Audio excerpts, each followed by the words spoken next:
Hello hi नमस्कार दोस्तों, मेरा नाम है अंशु और आप मेरे साथ सुन रहे हैं मेरी ही लिखी हुई कहानियाँ।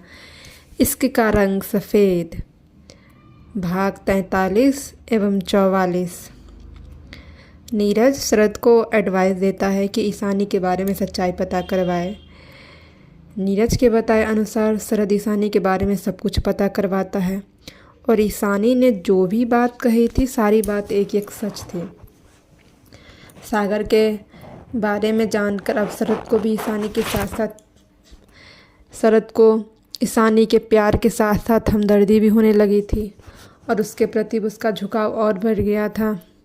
एक फ़ौजी के लिए हर इंडियन के दिल में सम्मान होता है और जिसके मन में इज्जत और सम्मान हो वो मदद करने से पीछे नहीं हटता है। और शरद को लगने लगता है अगर वो ईशानी के साथ शादी करेगा तो एक तरह से उसके घर वालों को परेशानियों को भी हल करेगा और अपने प्यार को भी आसानी से पालेगा।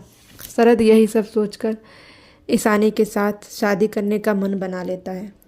लेकिन अब बात ये आती है कि घर में बात करे कौन। ना तो उसकी इतनी उम्र थी, ना ही उसके अंदर इतनी हिम्मत थी, लेकिन हिम्मत तो दिखानी पड़ेगी, तभी तो कुछ बात बनेगी। जब किसी के साथ किस्मत जुड़ने वाला होता है ना तो सबकी आंखें धीरे धीरे बंद हो जाती हैं और सब कुछ सही दिखाई देने लगता है। शरद के साथ भी यही हुआ था। वैसे देखा जाए तो ईशानी एक महत्वाकांक्षी लड़की थी जो अपने सपनों को पूरा करना चाहती थी और शरद के रूप में उसे सपना साकार करने का एक माध्यम मिल रहा था जो आजकल के ज़माने के लिए बिल्कुल गलत नहीं था। यही सब सोचकर शरद नीचे आता है तो तभी उसे आराधना जी पुकार लेती है।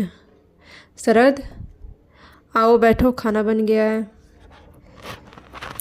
शरद शरद को किसी सोच में डूबा हुआ देखकर आराधना जी फिर से आवाज़ लगाती है। जी जी बड़ी माँ। क्या सोच रहा है? किस सोच में गुम है? बड़ी माँ मुझे क्या हुआ? मुझे आपसे कुछ बात करनी है, आप कमरे में चलेंगी? ठीक है चल। अब बोल। आराधना जी उसे खामोश देखकर बोलता है। बड़ी माँ तूने बताया नहीं उस दिन उस लड़की ने तुम्हें क्या कहा? आराधना जी का एक पूछ बैठती है तो शरद उनकी तरफ देखने लग जाता है। तुझे क्या लगा था? मुझे कुछ नहीं पता लगता है क्या? बता क्या कहा उसने? मैं क्या बताऊं बड़ी माँ? अरे जो बताया उसने वही बता ना। वो लड़की मुझे आपसे वो लड़की मुझसे शादी करना चाहती है। आराधना जी हैरानी से उसकी तरफ देखती है। मतलब शादी? हाँ बड़ी माँ, वो मुझसे शादी करना चाहती है। उसे लगता है आगे चलकर मैं उसके धोखा दे दूँगा, इसलिए वो मुझसे सीधा शादी करना चाहती है। तो तुम क्या चाहते हो? बड़ी माँ आपको तो पता है ना मेरी अभी शादी की उम्र ही नहीं हुई है। क्यों? 25 का तो हो गया, 2-4 महीने में 26 का भी हो जाएगा। आजकल लोग 30 के साल में उम्र में शादी करते हैं, लेकिन सही उम्र तो यही होती है ना। बाकी आजकल के लोग करियर पर ज़्यादा फोकस करते हैं और ये अच्छी बात भी है। तुम्हारे साथ क्या प्रॉब्लम है? तुम्हें तो अपना फैमिली बिजनेस संभालना है, करियर सेटल है। लेकिन अभी शादी कुछ ज़्यादा जल्दी नहीं हो जाएगी? अभी तो भाई की भी शादी नहीं हुई है, मैं कैसे शादी कर सकता हूँ? क्यों नहीं कर सकता है? और आजकल ये नॉर्मल बात हो गई है और नीरज का तो सबको पता है ना। नीरज अपना फैसला बता चुका है कि उसे शादी नहीं करनी है, तो क्या उसके भरोसे तू भी ज़िंदगी भर कुमारा बैठा रहेगा? लेकिन बड़ी माँ लड़की बहुत सुंदर है और संस्कारी है, तभी तो आजकल रिलेशनशिप जैसी बातों में पड़ना नहीं चाहती है, बल्कि शादी जैसे पवित्र बंधन में बंधना चाहती है। मुझे लगता है ढूंढने पर भी ऐसी लड़की हमें नहीं मिलेगी। बड़ी माँ वो सब तो ठीक है, लेकिन मैं घर वालों को कैसे? मैं हूँ ना, मैं सब कुछ संभाल लूँगी, तुम उसकी चिंता मत करो। तुम्हारे बड़े पापा और तुम्हारे पापा सबसे बात कर लूँगी। सच बड़ी माँ? हाँ बड़ी माँ, आप कितनी स्वीट है ना, आपके पास हर प्रॉब्लम का सलूशन रहता है। जब मेरा बच्चा इतना अच्छा है तो मुझे भी इतना अच्छा बनना पड़ेगा ना। अच्छा एक काम करना, भावना को भी सारी बातें बता देना। अगर उसे बाद में पता चलेगा तो उसे ज़्यादा बुरा लगेगा ना। परी माँ, आपको तो पता है ना, वो नहीं समझेंगे, फिर स्टेटस बीच में लेकर आएंगे, बात बनने से पहले बिगड़ जाएगी। कुछ नहीं बिगड़ेगा, वो तुम्हारी माँ है और तुम्हारी ज़िंदगी में क्या चल रहा है उसे जानने का पूरा हक है। ठीक है, मैं उनसे बात करता हूँ। मम्मा, क्या कर रहे हो आप? शरद भावना जी के कमरे में पहुँचते हुए बोलता है। कुछ नहीं, बस कपड़े को तह लगा रही थी। तुम बताओ, कैसे आज तुम्हें अपनी माँ की याद आ गई? मम्मा, आप भी ना, माँ को भी भला कोई भूल सकता है? आप तो मेरी वर्ल्ड की बेस्ट मॉम हो। क्या बात है, आज मुझ पर बड़ा प्यार आ रहा है। आज प्यार जताने के लिए तुझे बड़ी माँ नहीं मिली क्या? क्या मम्मा, आपको दिक्कत क्या है उनसे, मतलब कुछ भी? अच्छा बताओ, इस प्यार के पीछे कौन सी बात है? मम्मा, मम्मा, मैं एक लड़की से प्यार करता हूँ। भावना जी के हाथ अलमारी बंद करते करते रुक जाते हैं। उन्होंने थोड़ी बहुत शरद और आराधना जी की बातें सुनी थी तो उन्हें अंदाज़ा तो हो गया था। अभी तुम्हारी उम्र है लड़की से प्यार करने की? हाँ मम्मा, ये सब छोड़ो और अपने बिजनेस पर ध्यान दो। मम्मा, मैं कर रहा हूँ ना सब कुछ अच्छे से हैंडल। पापा कभी कोई शिकायत करते हैं? नहीं, फिर भी सक्सेना एम्पायर तो तुम्हें ही संभालना है ना। मम्मा, मैं सब कुछ अच्छी तरह से संभालूंगा, बस आप एक बार उस लड़की से मिल लीजिए ना। अच्छा बता, क्या नाम है उसका और किस खानदान से है? ईशानी नाम है उसका और वो एक मिडिल क्लास फैमिली से है। भावना जी गुस्से से शरद की तरफ मुड़ती है। दिल्ली में इतने हाई क्लास फैमिली की लड़की छोड़कर तुम्हें वो सड़क छाप मिडिल क्लास लड़की ही मिली थी और तुम मुझसे उम्मीद करते हो कि मैं उससे जाकर मिलूं? मम्मा, क्या प्रॉब्लम है आपको? मैं उससे प्यार करता हूँ और वो नहीं दिखाई देता आपको? प्यार के लिए हम अपना स्टेटस नीचा नहीं कर सकते हैं, भूल जाओ उस लड़की को। जिसे हम प्यार करते हैं ना मम्मा, उसे ज़िंदगी भर नहीं भूलते हैं और मैं भी उसे नहीं भूलने वाला हूँ। शादी करूँगा तो उसी से करूँगा। मैं ही पागल था जो आपसे बात करने आ गया था, उम्मीद लगाने आ गया था। एक बड़ी माँ है जो मेरी हर उदासी को पहचान लेती है और एक आप हैं जो सब कुछ जानते हुए भी अपना स्टेटस बीच में ला रही है। हाँ तो क्यों आया है मेरे पास? वैसे ही उस औरत ने तुझे अपने बस में कर रखा है जो तुझे तेरी हर बात को गलत लगेगी।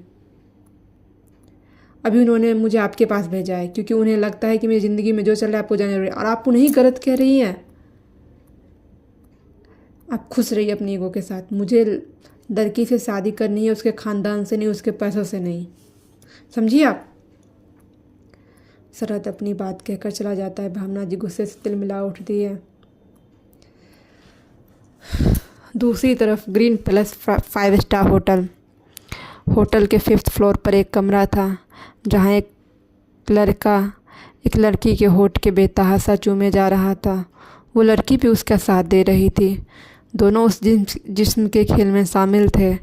कुछ मिनट बाद दोनों चित होकर लेट जाते हैं।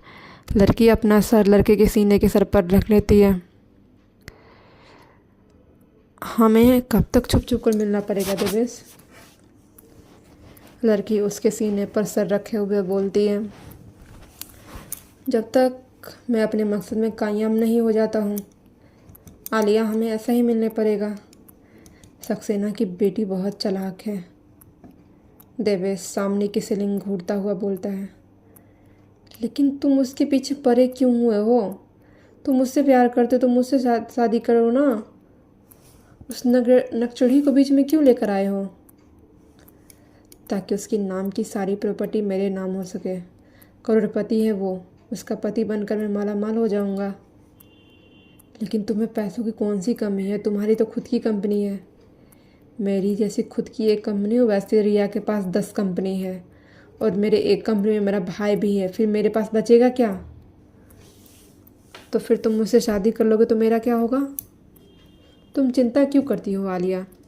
उससे शादी करके एक्सीडेंट का मौत दिखाकर सब कुछ मेरा ही तो होने वाला है और उसके बाद कुछ साल बाद मैं तुमसे शादी कर लूँगा, फिर वो सब कुछ तुम्हारा हो जाएगा। सच में ऐसा होगा ना?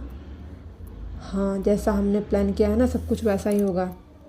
आलिया, एक बार मैं अपनी कामयाबी की सीढ़ी चढ़ जाऊँ, फिर देखना तुम्हारी कसम बेबी सब कुछ वैसा ही होगा। ठीक है, मैं बस उस दिन का इंतज़ार कर रही हूँ।